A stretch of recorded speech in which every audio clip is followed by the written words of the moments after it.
Bonjour à toutes et à tous.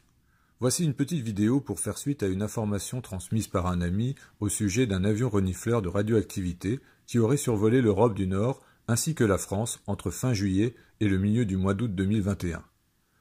Nous pouvons lire dans l'article du Business AM, daté du 17 août 2021, qu'il s'agit de la troisième mission de cet avion renifleur de particules radioactives depuis la catastrophe de Tchernobyl en 1986. Ce fait m'interpella directement puisque j'avais relevé, autour du 22 juillet, un surprenant pic de radioactivité de 0,53 microsievert dans le Lot, soit le type de mesure que l'on pouvait faire dans la ville de Fukushima un an après la catastrophe. Je me suis donc rendu sur le site du Réseau national des mesures de la radioactivité pour vérifier si on a mesuré également un pic de radioactivité durant cette période. Mais, ô surprise, le site du Réseau national des mesures de la radioactivité ne publie plus les données depuis le 17 juillet 2021. Mais quelle coïncidence!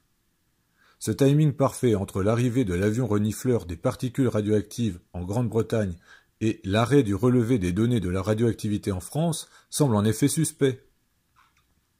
Comme vous pouvez le voir, ce sont tous les sites de France qui sont concernés par cet arrêt soudain du relevé des données. Les autorités vont bien évidemment prétexter qu'il s'agit d'une simple mise à jour des données ou d'un bug informatique du réseau de collecte des données. Sauf que ce problème logistique hypothétique arrive au bon moment. Il ne faut en effet pas perturber la propagande vaccinale de masse en évoquant la survenue d'un incident nucléaire au point qu'il ait entraîné le survol du territoire par un avion de l'US Air Force équipé de détecteurs de particules radioactives. Cet arrêt aussi soudain que suspect du relevé de la radioactivité ne saurait cacher l'inexorable augmentation continue de la radioactivité en France, notamment dans la vallée nucléaire du Rhône, comme en témoigne le graphique de Saint-Marcel d'Ardèche.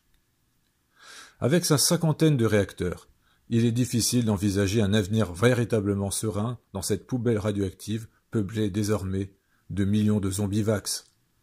Bon courage à tous, et restez bien informés.